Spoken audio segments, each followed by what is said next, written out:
to be at Portree Cellars. We have Janet and Mark, and just excited to taste and explore their beautiful winery together. Thank you for having us. We truly appreciate it. Let's go ahead and jump right in.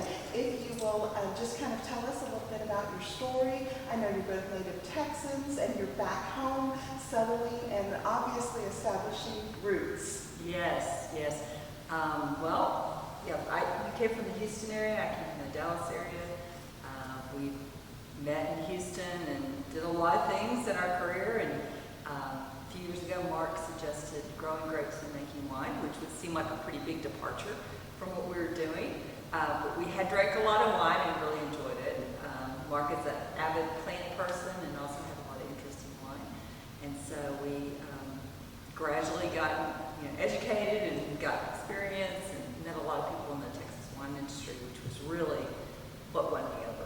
Angela and I have visited, and other wineries, other winemakers, they all speak very highly of you. And it is a community here. It really is a community, and they do embrace. So, yeah, that's wonderful. Yes. No, I think that, I don't know if you want to add anything to that. No, that pretty much sums it up. I mean, I tried making wine from native grapes kind of in my 20s.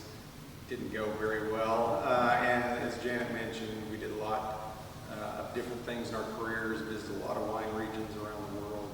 We've always had this interest in kind of wine and wineries, so that was kind of the impetus for the idea a few years ago. All right, so let's go ahead and taste. Okay. Well, this first one is a Fiano. And Fiano is a grape that we have planted here. We have a couple acres, 1 acre in front and back. We were trying to figure out what to plant. We have 28 acres, of which 7 is planted here. And we were searching for a white grape that we really liked. I mean, I know you shouldn't plant what you like to drink, but that's a criteria for us. And so, I know, you didn't go well, you're going to drink it all, right? So you better enjoy it. And so, was it sell what you can and drink the rest? So we came across this Italian varietal Fiano that we really liked. We didn't see it on anyone's menu here, so we bought the vines, planted it, and then subsequently ran into these folks, wonderful group in Brownfield, Pepperjack Vineyard, 2 guys, Pepperjack. I'm representing that. Yes, yes, and they do an amazing job. Sorry, I should have pulled yours first. Amazing job of growing Italian style grapes. And so they had a couple acres of Fiano. We did this as the 3rd vintage. We just did a Fiano vertical, which was really cool, paired with food. And so I really like Fiano, this one. And also, I should say, it's got my art on it. So I've been trying to start, now that we kind of have our brand and our name established, start adding some art on it. So there's a few here displayed with the art on it. So. Now, the first time I heard of Fiano, I want to say you won an award for it? Yes, yes, I was, yeah, that convinced me I need to stick with Fiano. So, yeah, so this one is the 3rd vintage. All of them that I've got out right now are unoaked, but I do have one on oak, of this vintage on oak, so hopefully by the end of this year we'll have that out as well, so you can see that. This is one of the first ones I had of yours and took home.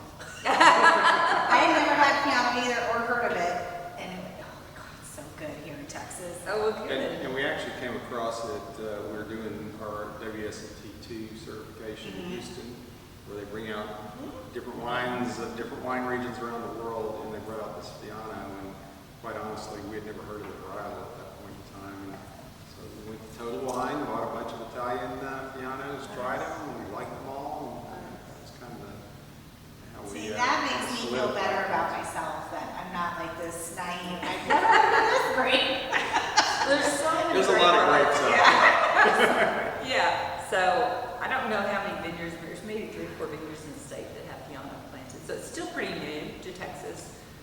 And we do have 2 acres of estate Fiano, actually the grapes in the foreground back here.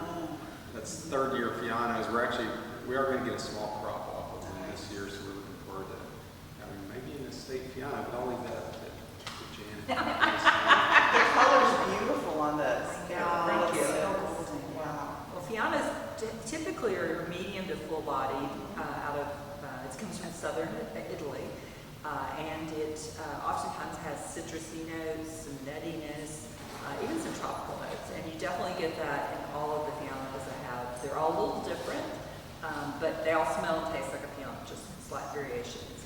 I mean, this is so aromatic, like you barely need to put, it just wafts. I love Yes. it. Beautiful. You know, quite a few people say they get spearmint.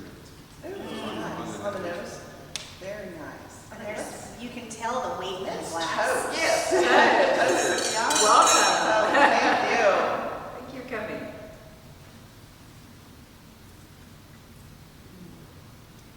Nothing like drinking wine first thing in the morning, right? It's my favorite thing. Is there a bad time to drink In wine? this setting too, like, you have to come visit because it is gorgeous. I love when the wineries are set off that main road and you kind of have to do your dirt drive. I'm like, oh, this is Texas. I love it so much. And Mark was asking why I stopped.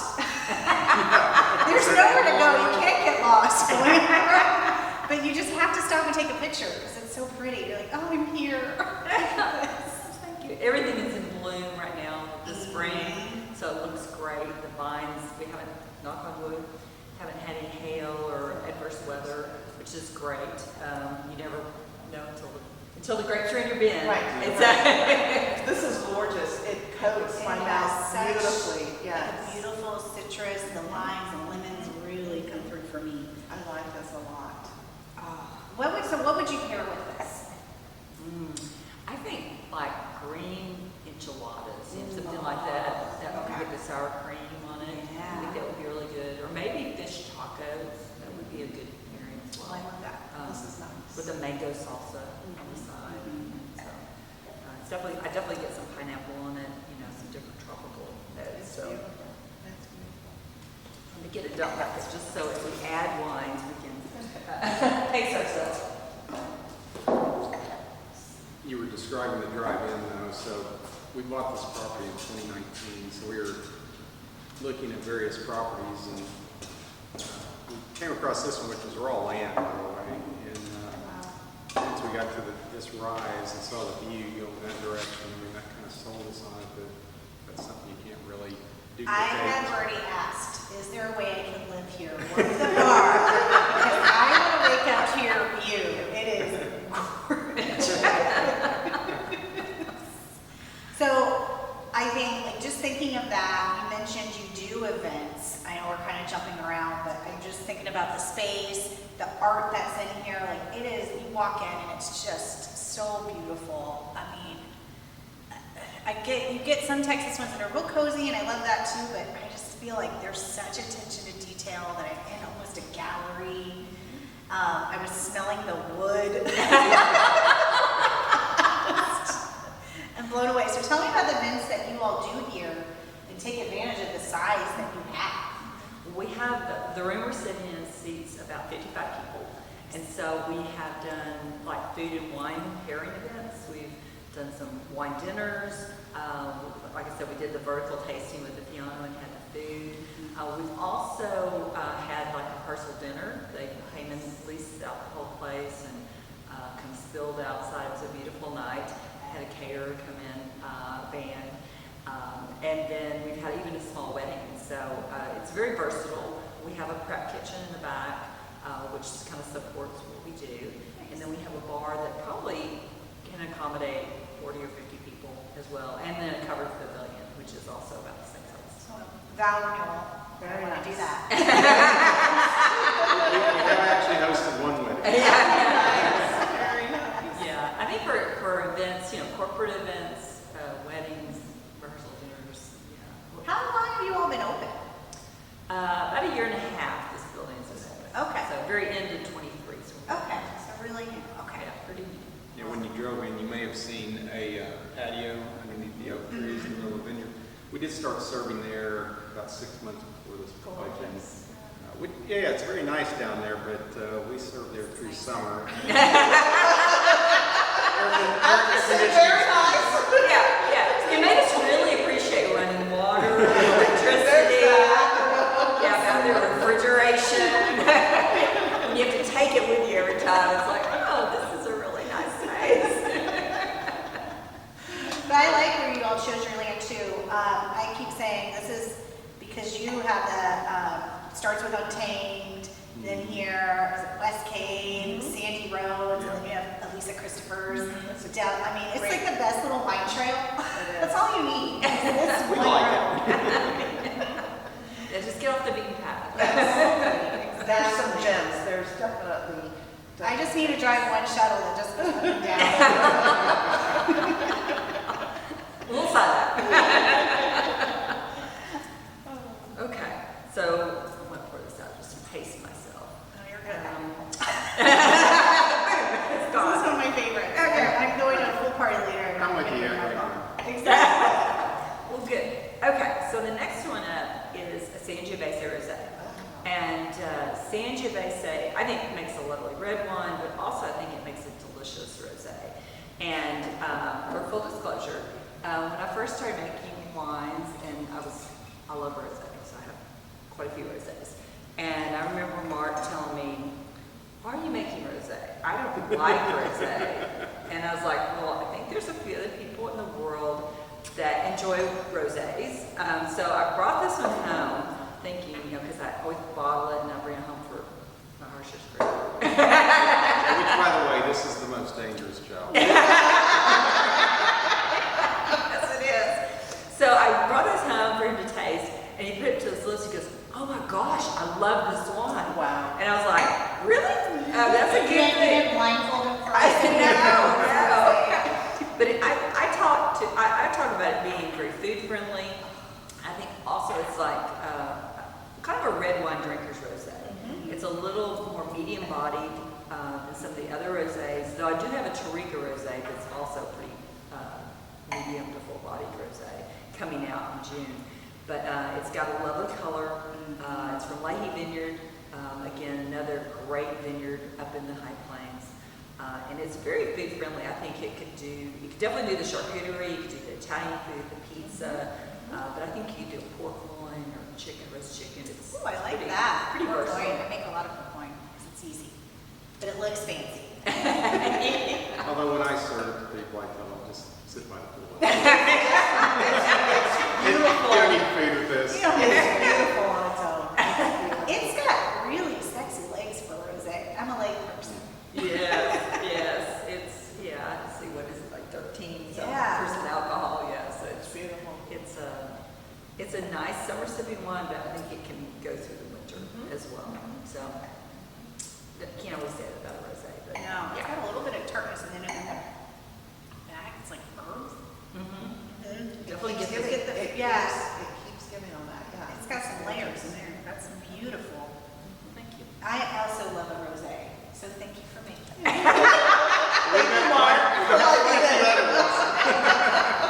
Yeah, I gotta see what I have. I have a Senso, I have a couple more red rosés. I've got this Tariga. I do have a pink sparkling that's coming out in June.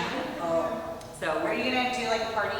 Yes. Do a sparkling yes. party? Yeah, well, it's a rosé all day. Nice. And so we're going to have the new Tariga rosé and the pink sparkling released on that day. June 14th, Saturday, June 14th.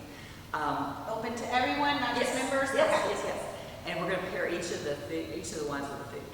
So to enhance this one, I really believe that food and wine are made for each other. And so I really like where we can, giving some small bites so people can kind of envision what they would use the wine for when they get home. So this is the opposites. You're like, wine doesn't need food. Well, And Jared's like, I'm gonna finish myself. I need food on it. Mark's like, no, I'm finishing that. I'm also not a huge sparkling fan, so this pink sparkling that Janet made was from our estate from a bed. Okay. And I'm like, really, you're using our estate from a bed with sparkling?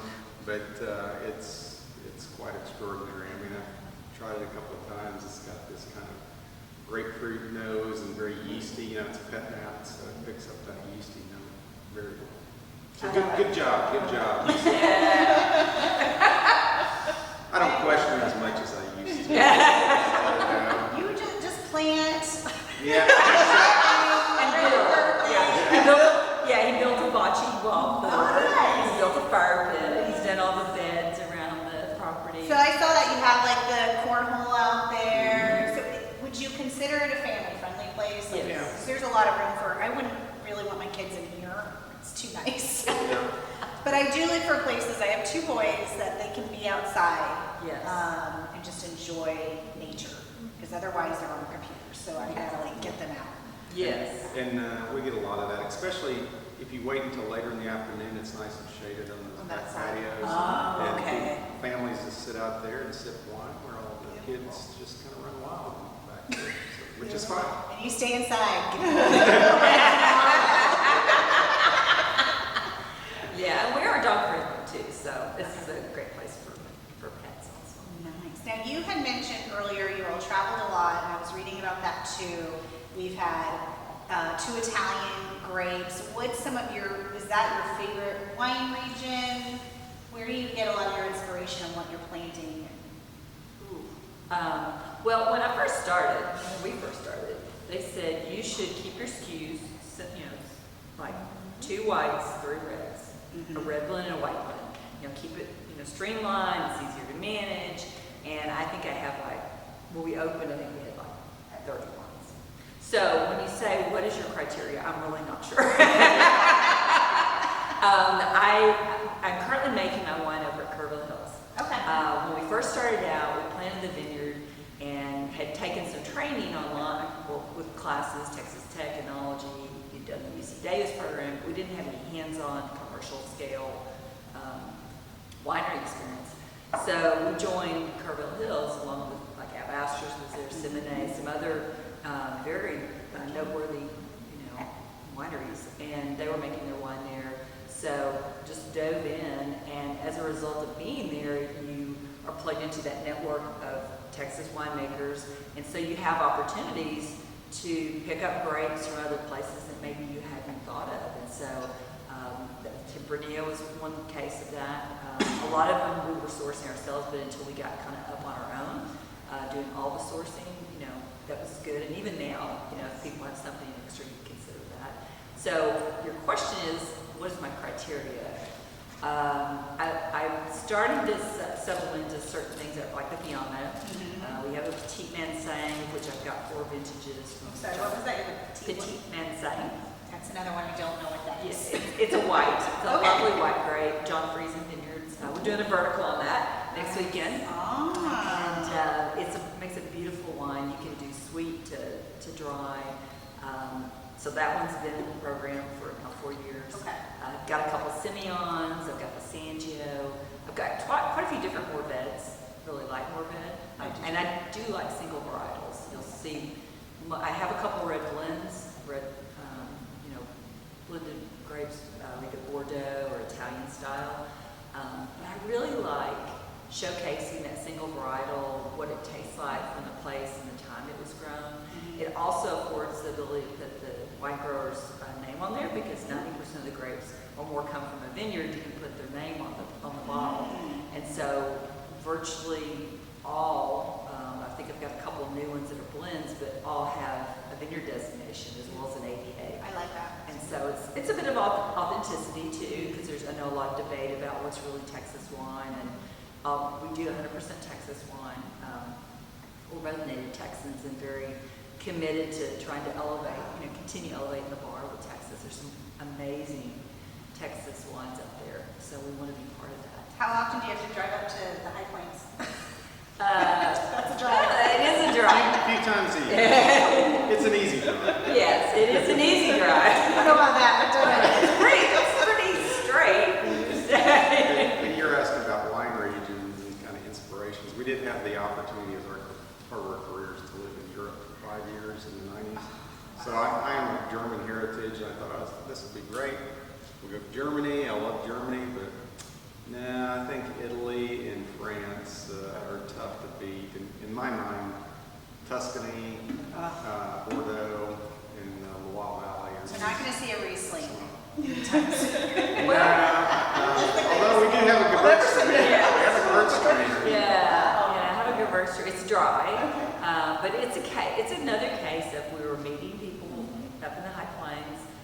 Met Jet Wilmoth, and I had a dry Gewürztraminer at a wine dinner with grapes from his vineyard. And so I remember thinking, I want to make something like that. It was just so floral, so wonderful. And so I said, Mark, I've got to get some of these grapes. Yeah. And so he's like, well, okay, whatever, So I go back into our room and I call Jet. I said, hey, I've got to have someone's Gewürztraminer wines. I just had a wine with your grapes. It was just wonderful. And so he said, we'll see. And then eventually when the harvest rolled around, he goes, okay, yeah, you can have 5 minutes of that. So I think sometimes it's being at the right place at the right time.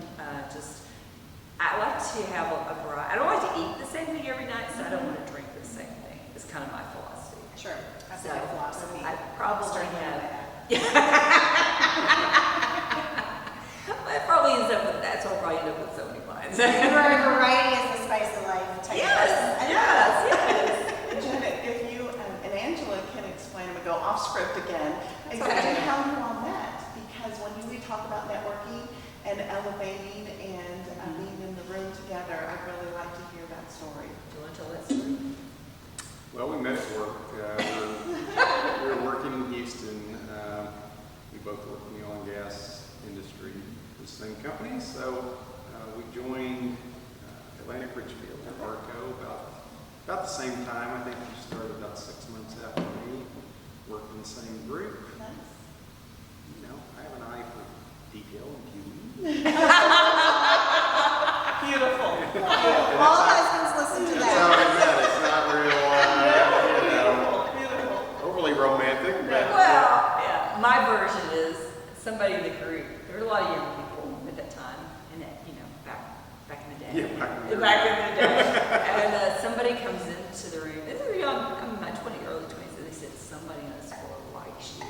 And if you say you'll go out with them, I'll tell you who it is. Of course, there are a lot of geeks on that. Oh.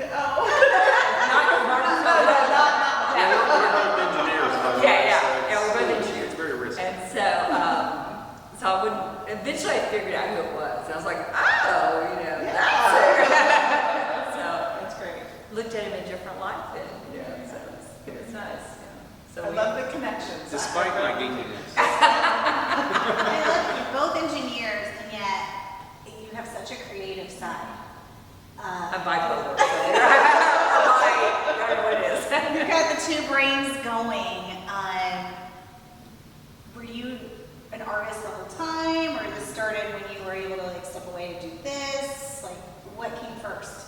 Well, I've always loved creative things. And whether it's jewelry making or quilting. I didn't really do painting so much when I was growing up, maybe a little bit when I was younger. But it was probably in the last 7 or 8 years before we really got into this, fully thinking, well, maybe that's something I can do kind of as I, continue on. I can learn to paint. My daughter and my mother are both very creative and talented painters, and as well as creating other things, sewing and what have you. And so I thought, well, I'll just try, drawing and then painting, and got encouraged by that. And then this came along, and then I was like, well, I could pay somebody for stuff on the wall, or maybe I could just try painting some big things. So I went out and bought a humongous canvas, which was probably too big, and spent about a year trying to figure out what it took to kind of make that. And so yeah, it's just kind of a little bit of trial and error, but trying to be inspired by others again in my life. Sounds like winemaking. Yeah. And Mark, you were saying you tried making wine in your 20s, which, I mean, I think you probably made great wine for people in their 20s. I couldn't. So are you the one that created the monster of, like, now we're going to have our own wine, and you're going to be a winemaker, and we're getting into this business? Well, once again, the story may vary, but so a few years ago, I was getting closer to retirement age, and I just decided to take the UC Davis winemaker certificate class online, which is a pretty rigorous program. It took me a couple of years, and then I guess at the end of that, and that was kind of for fun, really. Because I'm kind of This is a big reveal. I'm kind of a scientist type. That's fun.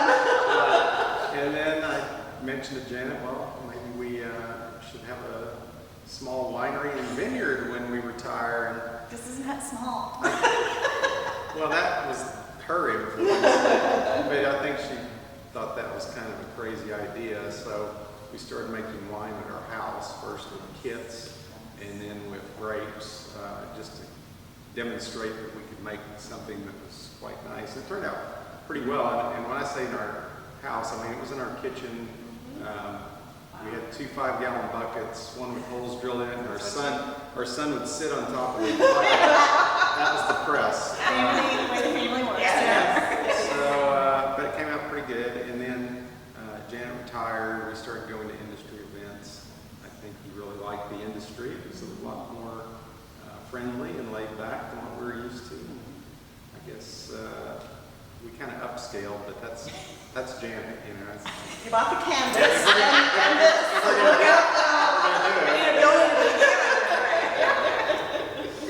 Yeah, my version varies a little bit from that. Because it wasn't for fun. Yeah, I don't remember any for fun part. I remember I think we should plant, I remember distinctly sitting in the TV room, and he was in this chair facing TV, and he said, I think we should plant grapes and make wine next. And I remember thinking, that's crazy. And then he said, well, we have some money in the 529 money, in our fund, I could take these classes at UC Davis. And I said, great, you take these classes, never thinking it was for fun. So, It was a good chemistry. organic chemistry, yeah. You have fun while studying, kids. Yeah, clearly. Chemistry can't be fun. Do you understand what retirement means? Because you have a very hard business. We have a 7-day-a-week retirement. Yes, but I will say it's important as the opportunity to create, right? Yes. To be very engaged with a broad group of people. I love being able to connect with people through not only the winemaking, but the vineyards, and then the people that come in the tasting room. A lot of friends and family come in, and it's just, I wouldn't have that if I was at home retired, you know. True. It is a lifestyle choice, but it's a fun one too. Yeah, and it's our own thing. It's pretty gratifying when people like the wine, like the setting, like the Yeah. whole thing. Well, it's impressive. I can't imagine walking in here and being like, not for me. We don't see that a lot. Well, yeah, no, we're enjoying ourselves, for sure. So you have a choice now for your, so you wanted 3. Let's do 3. Okay, so we have a choice. We have a Tempranillo for Timmons Estate, a couple of years aged in oak. We have a Par Vineyard Mourvèdre, which is a kind of a deep, dark, rich Mourvèdre. And then I have a Montepulciano, which is a kind of also a deep, dark, tough choice. So which one of those? Angela, go ahead. I'm going to go Mourvèdre. You said that's one of your favorites. Okay. Let's do Sounds that. good. Yeah, although that's a tough choice. They're all really good. Well, when we finish the interview, you can try. Off camera sipping. Wow. Okay, so this one has a story. Everyone has a story, right? Yeah. And I will say Rob and Dilly Carr are part of my story, our story. We met them at our first grape camp, and they were just so nice. I remember them saying, come on over, we'll show you and tell you what we do. And I thought, you don't even know me. How could you say? And then we went over. They spent like 2 or 3 hours talking to us about what they do, how they do, you know. And I was like, I'm just bowled over by this hospitality, this kindness, this friendship. And so that year, 2021, I kept asking Rob, I'd love to get to see your grapes, because he's an amazing grower up in Mason. And he kept saying, well, we'll see. I hear that a lot. You know, we'll see. See how it grows. You see if you have grapes. And so it was August, some Saturday in August of 2021. Rob calls me up. He goes, hey, did you want some grapes? And I said, yes, I do. And he goes, okay, I've got 3.5 tons sitting in some bins over here. Can you come get them now? And I'm like, I was expecting a little more notice than that. Right time, right place. We hooked up the trailer. Yes. So it was like right time, right place. Yes. So we got these beautiful hand-picked grapes. He did it again 2 weeks later, but you know, I was ready. And so it made this wine, which has, you know, I'd say it's a kind of medium plus wine. It's been aged 3 years. in oak, a combination of French and American. I strive for about 30-ish% new in most all the wines I do. Typically reds. I've got a white wine that's got a little oak on it, but it's got some good color. It's got Beautiful some nice. nose. Thank you. Beautiful. This one, Cristaldi, just rated it a 93, so that was kind of nice. Doesn't sound And great. so, yeah, so I was really excited. But yeah, they do some amazing fruit there at Par, and I was just really excited because of our relationship and with them to get their grapes. So Good for you. With the color, it's not a super dark, it's just a nice lush color. Like I feel like the nose is stronger than the color, like I'm not expecting that. Yeah. yes. Oh, like a little bit of tobacco. Oh, It's got some good tannins. Beautiful I don't tannins. know if you heard my dog. Just go ahead. I want to watch you taste them. This is you. Yeah, I love Morbid. We planted an acre of Morbid here largely because we were working with Lydia Nida, and she was our viticulturist, and she suggested several varieties to us. And we tasted Morbid, so we liked Morbid. She said it's an easy grower, you know, it grows up right. So we thought, well, let's get renewed at growing. So we planted that acre, and that's why I'm making the pink sparkling with. And have enjoyed having our own estate Morbid, but I think I have, maybe 5 different Morbids from different vineyards. I don't know, just again, being in the right place, right time. In Kerrville, I was able to get some Hoover Valley, but while it was still Hoover Valley before Uplift got it. I've got some from Buena Suerte, so I probably will do a Morbid flight, maybe with some chocolate or some cheese. I like that you have the ability to do a lot of these verticals with the tastings. I don't think we get enough of that here in Texas, where you really get to taste the different ways you put and what you can do with the grape. Yeah, I like the educational component. Absolutely. So, Absolutely. And there are differences, one year to the next, one year to the next. Yes. yes. And Lydia, if you're watching, you were right. It is the easiest grower. Lydia knows. Yes, Lydia knows. They grow up right and do what they're supposed to do. She's gonna watch now just to hear you say Yeah, that. yeah. She's gonna like tape just that part. I was right. Let's raise our glass to Lydia. Yeah, You didn't expect all that, Lydia. yeah, exactly.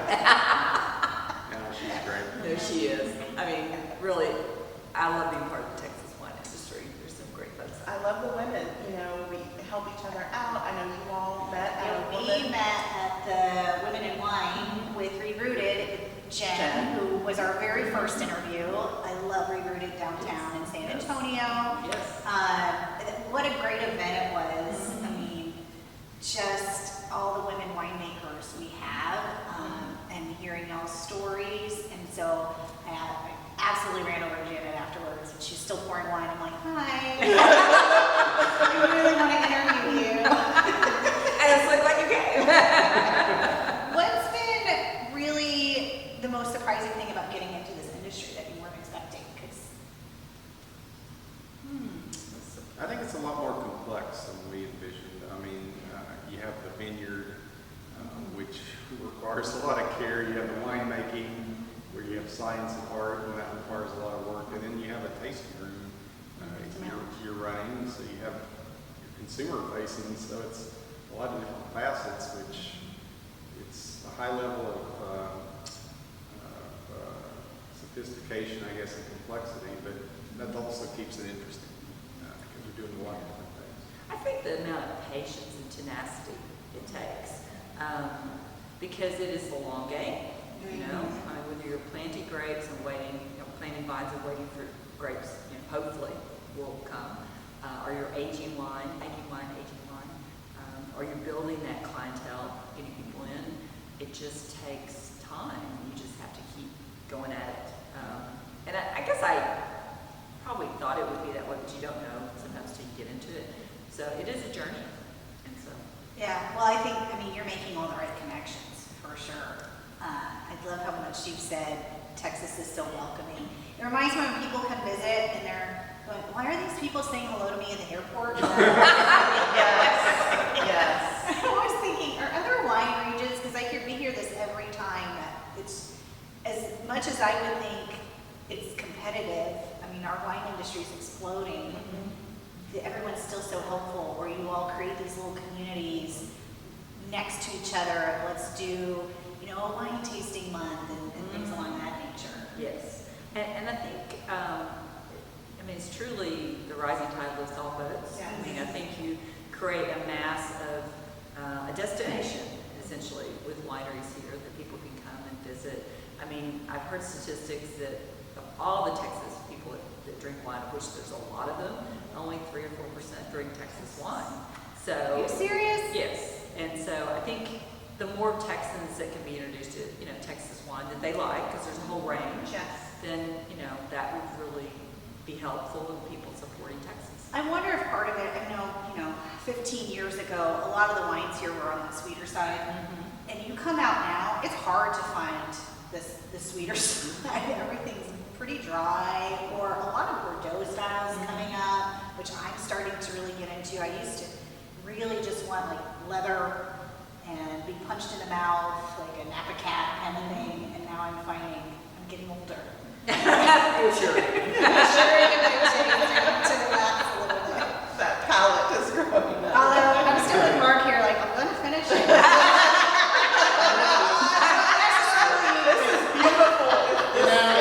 It's still Almost pinnacle. we're close to 10. Yeah. It's not, it's what, 10, 5 o'clock somewhere? Yeah. Thank you. So we're back, and we always, Angela loves to bring in a mystery pairing, and this week I was in charge. So I picked one of my favorites, one of my family favorites, and it's summer sausage. It's just so easy, so versatile, something I can definitely throw in my bag and take with me to the wineries. We have a little pocket knife, so we did go ahead and slice it up, and we've asked for our pairing. Okay. Well, we picked our Montepulciano. Mainly because we like Montepulciano. The label is beautiful. Yeah. Yes. So the label, this was actually my Eclipse wine. So I released this at the Eclipse last year. nice. Yeah. And so I wanted to do something that looked sort of like an Eclipse. So I painted an Eclipse, which is black. It was very boring. So I don't like boring. It's So not sunny that day. yeah, no. And so I decided to do a circular theme that does not look like an eclipse. So, but anyway, that's what inspired me. I was interpreting the chaoticness of owning a winery. That's another. That's exactly it. Gorgeous. So these Montepulciano grapes came from Canton County, Brownfield, and they came in kind of late harvest in 21, and they were beautiful. Beautiful grapes, and I was hopeful that it would make a really wonderful wine, kind of deep, dark Montepulciano grapes. Aged in oak, again, a combination of French and American for a couple of years. And this is get to be, or has been a favorite. In fact, I'm kind of getting low on it. I need to, yeah. So get a bottle. I'm hearing you. I hear what you're saying right now. But it was fun to make because they were just so beautiful, and I was very hopeful it would make it good, and so it was great sharing it for the Eclipse. You're getting like cherry on it? I am learning as I taste and sniff more. Wow. Wow. As long as you know what you like, that's the main It's true. thing, right? So we'll see if it pairs with this. If it doesn't, I'll still look for it. Oh, there's definitely pepper on that. It's probably my favorite amongst our reds. It's not the biggest, boldest of our reds, but I just think the balance of the oak and the prettiness is just right. Yeah, actually, I think it goes really well. I know, I mean, you can do second drink more wine. That's perfect. No, I like it because it doesn't, they really complement each other. It's a summer sausage. It's not like a broth, Yeah. So It's nice. you don't want that too big. What's your boldest wine then? That's what I need to know. I would 'Cause say, I still love that. I would say either the Giraldigo or the Tannic, which are both very different, bold wines. Tanat's becoming pretty big here, which is good for me. We have 2 acres that's not planted here on. Wow. When did you plant them? Some 23, some 22.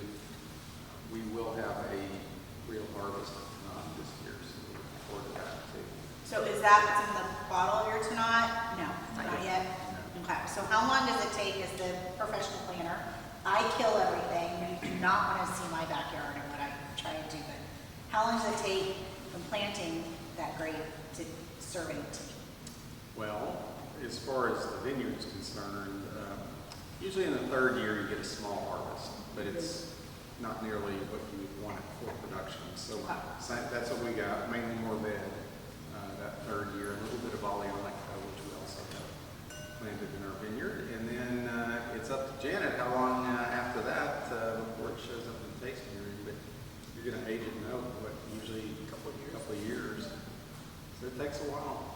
Well, it is, you said a long game, got it, that's tenacity. Definitely. This is beautiful. This is beautiful.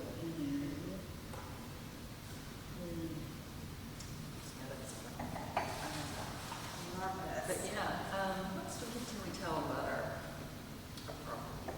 We're open Thursday through Monday. Okay.